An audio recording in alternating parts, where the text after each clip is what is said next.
ভালো করে ঠান্ডা মাথায় সবাই পরীক্ষা দেওয়া, সবার প্রণাম করতে হবে না থাক।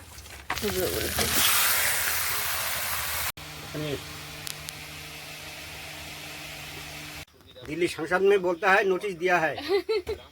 लो लो बेटी लो।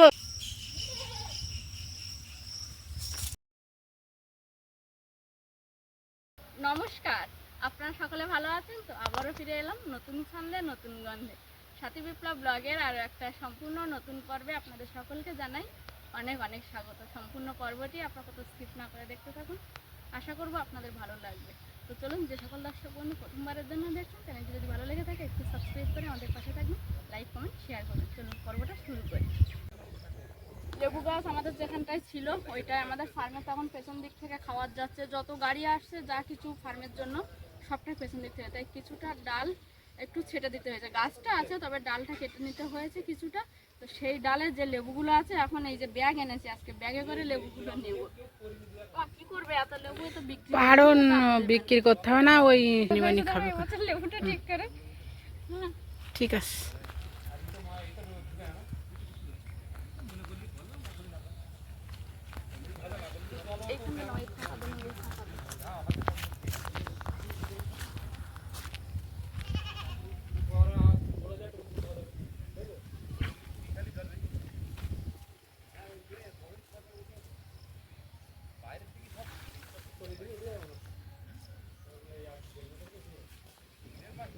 এখানেও কুঁদুলি গাছ উঠেছিল, আমি ছিঁড়ে দিয়েছিলাম, তাই না?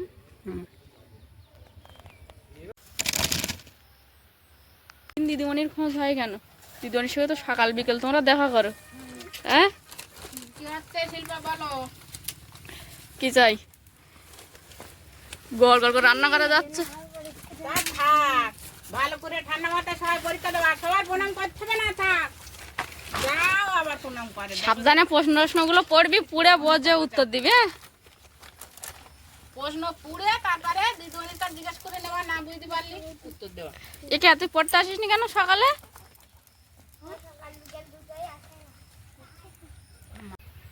ফার্মের ভেতরে এখন কাজ হচ্ছে আর মুরগির ছানাগুলো বেশ বড় বড় হয়ে গেছে। ভাই ওজন করেছিল, সেটা বাবা বলছিল প্রায় 500 থেকে 600 গ্রাম করে ওজন হয়ে গেছে। তবে এখন ওই যে ওরা যেটার উপরে থাকছে গুঁড়ো আর চিটের উপরে, সেগুলো ভাই একটু উল্টে পাল্টে দিচ্ছে একটা লাঠি দিয়ে। ওই যে আস্তে আস্তে ভাইয়ের স্বপ্নের প্রজেক্ট একটু একটু করে আপনাদের ভালোবাসা আশীর্বাদে বৃদ্ধি হচ্ছে।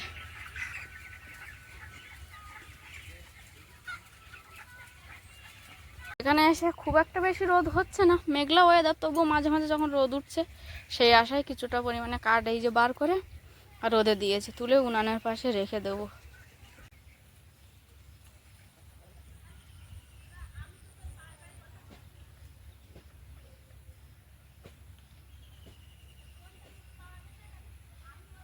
মা আর আমি দুজনে লেবুর ডাল থেকে লেবুগুলো পেড়ে ব্যাগে ভরে নিয়ে চলে এসেছিলাম সোজা রান্নাঘরে। প্রথমে এই যে চাল নিয়ে নিয়েছিলাম, চাল ধুয়ে নিয়েছি, এখানে উচ্ছে আলু ভাজা করব সেটা কেটে নিয়েছি। আর এখানটা একটু পেঁয়াজ রসুন লঙ্কা আদা আর সঙ্গে ধনেপাতা আছে। আজকে একটু দেশি মুরগির মাংস আর উচ্ছে আলু ভাজা, আর এই মাংসের জন্য আলু কেটে নিয়েছি। মা বললো অনেকদিন মাংস খাওয়া হয়নি, তাই আজকের একটু বাটা মশলা দিয়ে দেশি মুরগির মাংস। আর এই যে মাংসটা এখানে একটা খালি কড়াইয়ের মধ্যে তেল দিয়ে দিয়েছিলাম, তেল কড়াই গরম হয়ে গেছে, এর মধ্যে দিয়ে দেবো কেটে ধুয়ে রাখা উচ্ছে আর আলু।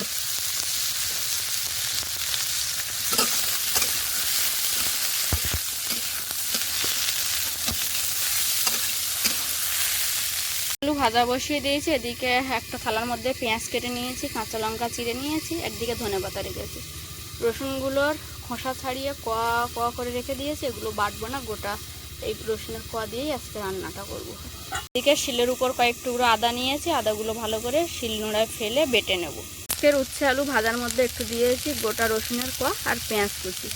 অনেকদিন আগে একজন দর্শক বন্ধু আমাকে কমেন্ট করেছিল সাথে এইভাবে খেয়ে দেখবে বেশ ভালোই লাগে, তবে আজকে হঠাৎ মনে পড়লো হ্যাঁ একজন তো বলেছিল রান্নাটা, আজকে করে দেখবো কেমন লাগে। এবার এর মধ্যে দিয়ে দেবো স্বাদ মতো লবণ আর পরিমাণ মতো হলুদ, ব্যাস দিয়ে একটু নেড়ে চেড়ে ভালো করে ভেজে নেব। আদাটা ভালো করে বেটে নিয়েছি, এবার একটা পাত্রে তুলে রাখবো। আদা বাটার পর তুলে নিয়েছি, এবার একটা শিলনোড়ার মধ্যে আমি দিয়ে দিয়েছি গোটা জিরে আর 2 রকমের মরিচ, সাদা মরিচ আর কালো মরিচ, এগুলো আবার ভালো করে বেটে নেব। উচ্ছে আলু বসিয়েছিলাম, ভাজা হয়ে গেছে, এবার আমি নামিয়ে নেব। উচ্ছে ভাজা হয়ে গেছে, নামিয়ে নিয়েছি। আলু উচ্ছে ভেজে নেওয়ার পরে কড়াইতে ভালো করে ধুয়ে তেল দিয়ে দিয়েছি। এখন মাংসের জন্য কেটে ধুয়ে রাখা আলুর টুকরোগুলো ভেজে নেব। এদিকে জিরে মরিচ বাটা কমপ্লিট হয়ে গেছে, তুলে নেব। আলুগুলো ভাজা হওয়ার জন্য দিয়ে দিয়েছি, এর মধ্যে দেবো একটু হালকা করে লবণ, দিয়ে আর নেড়ে ঢেকে ভেজে নেব আলুগুলো।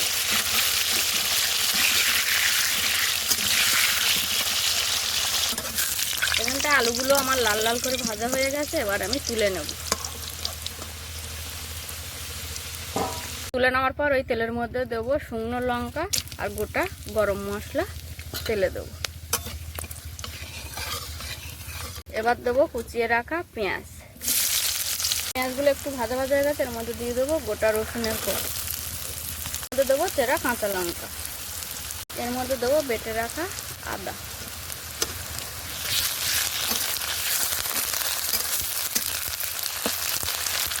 এর মধ্যে দিয়ে দেবো জিরে, 2 ধরনের মরিচ আর জিরে একসঙ্গে বেটেছিলাম সেটা।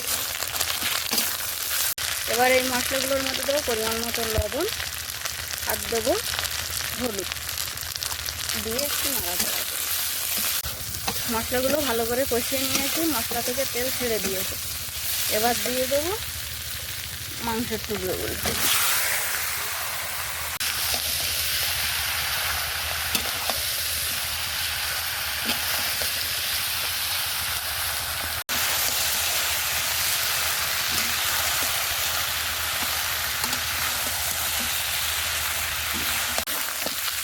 মাংসগুলো ভালো করে কষাই করে নিয়েছি, পুরোপুরিভাবে কষা হয়ে গেছে। ওদিকে আমার কড়ার তলায় একটু একটু করে লেগে যাচ্ছে।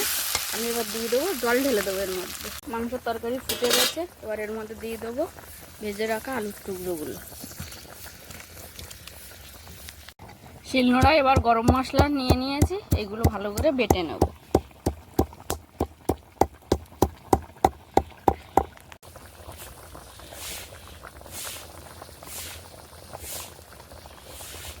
আজকে যেহেতু মাংসের মধ্যে শুধু কাঁচা লঙ্কাই ব্যবহার করেছি, তাই ঝোলটা কিন্তু লাল লাল হয়নি। মাংসের ঝোল প্রায় হয়ে এসছে, এর মধ্যে দিয়ে দেবো শিলনোড়ায় বেটে রাখা গরম মশলা, আর একটু ঝোল মারবো, তবে গরম মশলাটা দিয়ে ফোটাবো। সেই সঙ্গে একেবারে ধনে পাতা কুচিগুলোও দিয়ে দেবো। আমাদের বাড়িতে মাংস করলে একটু মাখা মাখা করা যায় না, বাবার জন্য একটু ঝোল রাখতে হয়, কারণ বাবা মাংস 1 পিস কি 2 পিস খায়, তাছাড়া আলু আর ঝোল দিয়েই বাবা ভাত খায়। কয়েকটা কাঠ বার করেছিলাম, সেগুলো উনানের ধারে নিয়ে চলে এসছে। আবার তুমি পরে বার করে দিয়েছিলে না? ও তাহলে ওরা দুজনের যখন একজন বার করে দিয়েছিল, সেগুলো একটু মেঘমেঘ করেছে। ও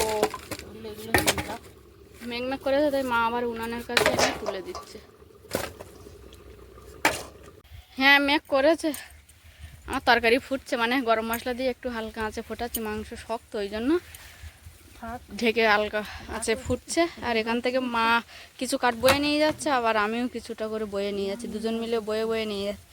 মাছ জ্বালা আমি পাতার জালে রাঁধতে পারি না, আর আমার জ্বালা হচ্ছে বর্ষাকালে আমি রাঁধবো কি, দুজনারই জ্বালা রান্নাটা নিয়ে। ওখান থেকে কাঠ বার করে করে দিচ্ছে, আমি বয়ে নিয়ে যাচ্ছি। এর মধ্যে বৃষ্টির ফোঁটা পড়া শুরু হয়ে গেছে। এই যে ছোট ছোট বৃষ্টির ফোঁটা পড়ছে। হ্যাঁ আমার জামাগুলো তুলে, তোমারগুলো ভিজে বলে তুললাম না যার। হ্যাঁ বর্ষার সময় জ্বালানি তোলা নেই সেরকম না, আছে কিছু ডাল পাতা ছোট ছোট, ওগুলো তো বৌমা রান্না করতে পারে না, আমারও ভয় লাগে। বড় বড় কাঠ হলে ভালো রান্না করতে পারে, পাতা পুঁতি হলে বৌমা যখন একটু ওই বাড়ি যায় তখন আমি রান্না করি। বৃষ্টি আসবে, মেঘে কালো ঘন ঘটা মেঘের ছায়া দেখা দিয়েছে। ওদিকে সুলতাদিদের জমিতে রোয়া হচ্ছে, কাকিমাদের জমিটা অনেকটাই রোয়া হয়ে গেছে। ভাই তবে ফার্মের মধ্যে সারাক্ষণ তো কাজ করছে, সেই সঙ্গে এখন আপাতত ফ্যান দিচ্ছে মুরগিদের, মানে গরমে কেটে যায় যেন, সেই জন্য। গরমও পড়েছে, আজকে সকাল থেকে রোদ ভীষণভাবে ওঠেনি, তবে গরম পড়েছে ভালোই। আর ওই দিকে তাঁবুটা তুলে দিয়েছে, দু সাইডের তাঁবুটা একটা একেবারে ফেলা আর একটা হাফ তোলা আছে, তো বৃষ্টি আসলে চট জলদি তুলে নিতে পারে। ওই যে টোটাল আমাদের ফ্যান 3টে।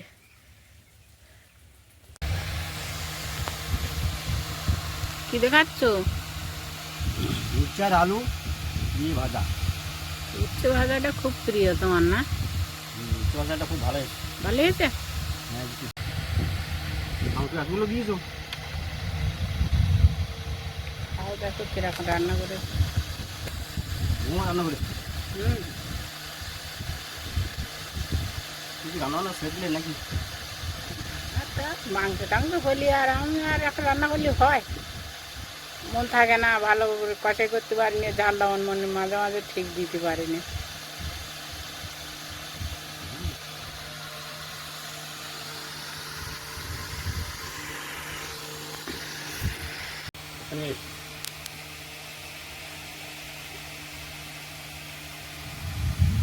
তুমি খেয়েছো? হ্যাঁ, খুব সুন্দর লেগেছে। সুন্দর হয়েছে, সেদ্ধ হয়েছে ভালো। খুব ভালো হয়েছে। হ্যাঁ, দেশি মাংস একটু শক্ত হয় বলছিল মা, অনেকক্ষণ উনুনে রাখেছি, বাবা খেতে পারবে না বলে। আর নরম হয়েছে। তাহলে তো ভালোই হলো তোমার পক্ষে। दिल्ली संसद में बोलता है नोटिस दिया है। लो লো বেটি লো। ঠিক আছে তো? দুপুরবেলা খাওয়া দাওয়া করলাম, খুব তড়িঝড়ি করলাম, আমাদের খাওয়া আর দেখাতে পারিনি, মেঘ করেছে, বর্ষা আসতেছে, তাই এই ছাগলগুলো নিয়ে তাড়াতাড়ি ঘরে যাচ্ছি। অনিমেষ ওদিকে ফার্মে চলে গেল, পর্দা তুলতে হবে, আবার এক্ষুনি ফোন করলো গাড়ি ঢুকবে, আজকে খাবারও ঢুকবে। বর্ষা হচ্ছে, কি হবে তা কি জানি। আগের দিন অনেক খাবার এসেছিলো, ভিজে ভিজে তুলেছে, আজকে একটু ভিজে ভিজে তুলতে হবে। আমি যেমন যেদিন বাড়ি ছিলাম খাবারও ভিজে যাচ্ছে, তো তোর চিন্তা সেইটা না, মানে এরম টিপটা বর্ষা শুরুতে ওরা ওখান থেকে গাড়ি ছেড়ে দেয়। আর আস্তে আস্তে জোর বর্ষা গেছে, পেপার মধ্যে ঢেকে, ওই ছেলেগুলো খুব কষ্ট হয়েছে, 3টে ছেলে এসেছিলো, ওরা খুব কষ্ট করছে। কেন যাবে না?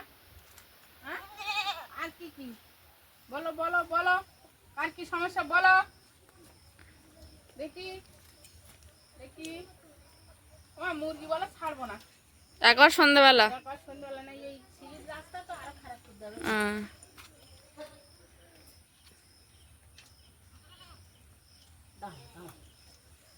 দুপুরে আমরা খেয়ে শুতে যাবো, এমন সময় খাওয়ার আগেই মেঘ করেছিল, খাওয়ার পরে মা ছাগল দুটো তুলে আর এখানটায় বেঁধে দিয়েছিল। এখন এক ঝলক টিপ টিপ করে বৃষ্টি হয়ে গেছে, যাওয়ার পরে ছাগলগুলো ডাকছে যে বৃষ্টি থেমে যায়নি, এখনো 1-2 ফোঁটা পড়ছে। যে ঘন ঘন মেঘ, আমি মনে করলাম আজকের মনে হয় ভেসে যাবো আমরা, আস্তে আস্তে কেটে গেছে। হ্যাঁ, অল্পের উপর দিয়ে কেটে গেছে, এখন মা এই ছাগলগুলো আবার বার করে দিচ্ছে। আসো, আসো, এই বাচ্চারা তো আর পড়তে আসবে। হ্যাঁ, ওরা আসবে, আমি ওই জন্যই বাদে চলে যাচ্ছি। আমি আর দেরি করে দরকার কি, একটুখানি রেস্ট যাই হয়ে গেছে, এবারে করবো, বাসনগুলো মেজে নেবো। সকালে যে লেবুগুলো আর আমি ডাল থেকে নিয়ে এই ঝোড়ার মধ্যে করে রেখেছিলাম, সেইগুলো এখন ভালো করে একটু এখানে ফেলে ঘষবো। তবে বালতিতে জল এনেছে, এই জায়গাটা সবার প্রথমে ভালো করে আমি ধুয়ে নেবো জল দিয়ে। জায়গাটা ভালো করে জল দিয়ে ধুয়ে নিয়েছি, এবার এই যে গামছাটা দিয়ে মুছে নিচ্ছি।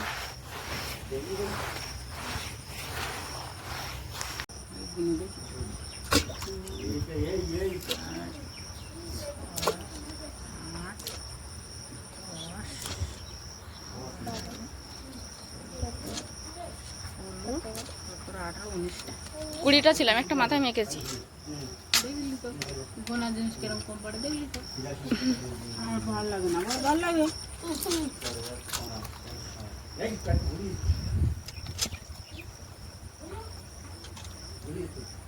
কি লেবুর আচার বানাবে মা?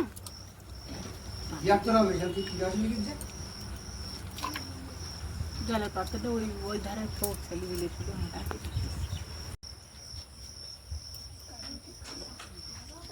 বাবা বন্ধ করে দিয়েছে মনে হয়। একটা করে সবাই ঘাটে দিলে কি ওই মমিটা জায়গা আছে না, আমি উঠে যাচ্ছি, আমি ছাগল ঘরে মশাইটা টানিয়ে আসি, সবাই ঘরছে যখন। ওটা এখন ধোয়ার দেরি আছে, ওরা এখনো মাছ করে ঘুরতে, সব ঘুরিতে রাখবো। হ্যাঁ না, আস্তে আস্তে চারিদিকে হ্যাঁ ওই ওই শিকার হয়ে গেছে এক জায়গায় অত সময় না ঘুরি ফিরি এই এই হয়ে গেছে আর কিছু করতে হবে না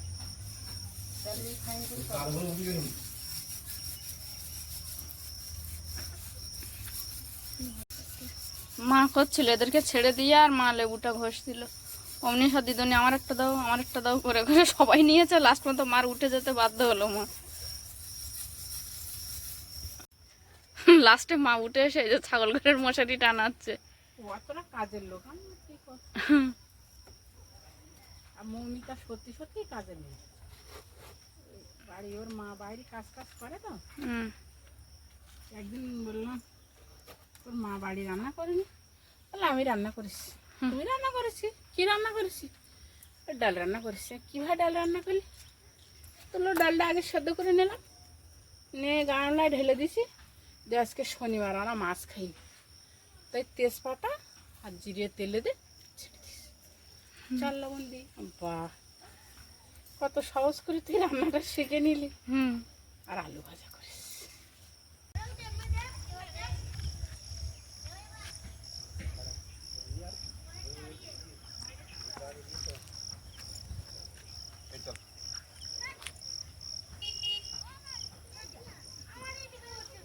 ভাই একটু আগে ফার্ম থেকে বার হয়েছে এখন ম্যাক্সকে নিয়ে হাঁটতে বার হয়েছে রাস্তায় বর্ষার সময় ওরও তো একটু অসুবিধা হচ্ছে তাই যখন ভাই একটু ফাঁকা পায় মাঝে মাঝে ম্যাক্সকে নিয়ে হাঁটায় বেশিরভাগ টাইমে এই কাজটা বাবা করে বাবা যদি না করে তো দেখে যদি বাধা আছে বাবা অন্য কাজ করছে তখন সঙ্গে সঙ্গে ভাই ম্যাক্সকে নিয়ে রাস্তায় বার হয় ঘুরতে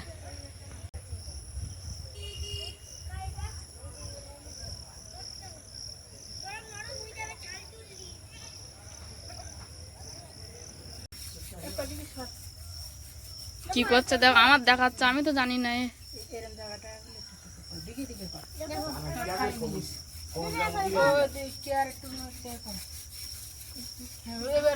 কার কার হলো একটা করে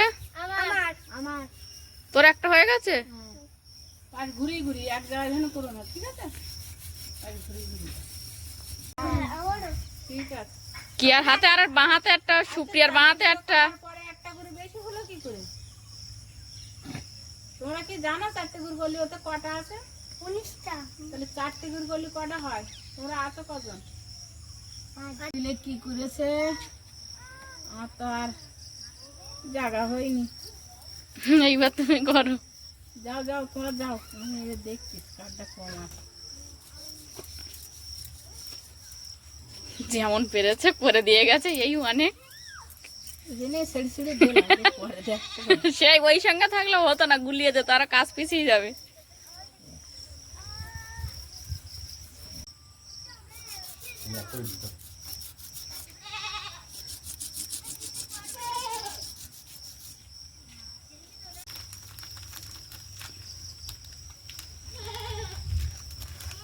প্রথমে অল্প করে একটু লবণ দিলাম আর এই লেবু সেজি দিয়ে ওর উপর দেবো এবারে আমার বলো মনে থাকে না বুঝলে তো যখন যখন রোদ হবে না তখন বার করে একটু রোদই দেবা যখন রস বেরোবেন তখন দেখো রসগোল্লাখানা দেখাও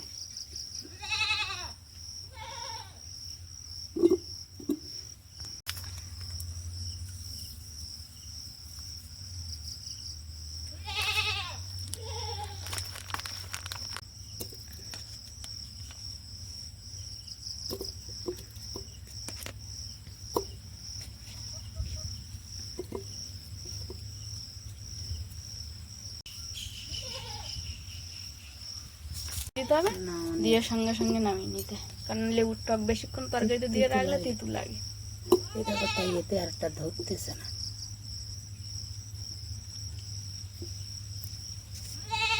ফুলে গেলে তো আরো বড় হবে না ও রস বেরোলে শুকিয়ে আসবে ও রস হবে তো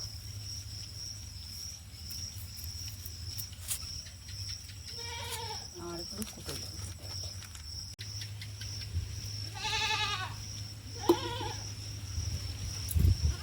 লেবু গাছটা যাওয়া আসার পথে করছিল সবসময় পোলট্রি ফার্মে খাবার আসে খাবার বইতে গেলে একটু অসুবিধা হচ্ছিল তাই কিছুটা ডাল ঝরে দিয়েছে তাই সেই ডালে এই লেবুগুলো ছিল তো দেখলাম লেবুগুলো অসময় পাড়া হয়েছে, নষ্ট হয়ে যাবে, একটু ওই সবুজটা তুলে দিয়ে কিছু লবণ দিয়ে একটু আচার মতো বানিয়ে রাখলাম। আর আজকে অনেক দিন পরে একটু দেশি মাংস খাওয়া হলো, বৌমা নিজে হাতে মশলা বেটে রান্না করেছে, খাওয়াটাও খুব ভালো হলো। খাওয়ার সাথে সাথে রিমঝিম বর্ষা ওয়েদারটা আরও ভালো লাগলো। তা সারাদিনের পর্ব, এই কাজকর্ম সবটাই আপনাদের দেখানো হলো। পর্বটা কেমন লেগেছে অবশ্যই কমেন্ট বক্সে জানাবেন। আর আপাতত পর্বটা দীর্ঘায়ু করছি না, এখানেই রাখছি। ভালো থাকবেন, আমি ভালো আছি, নমস্কার।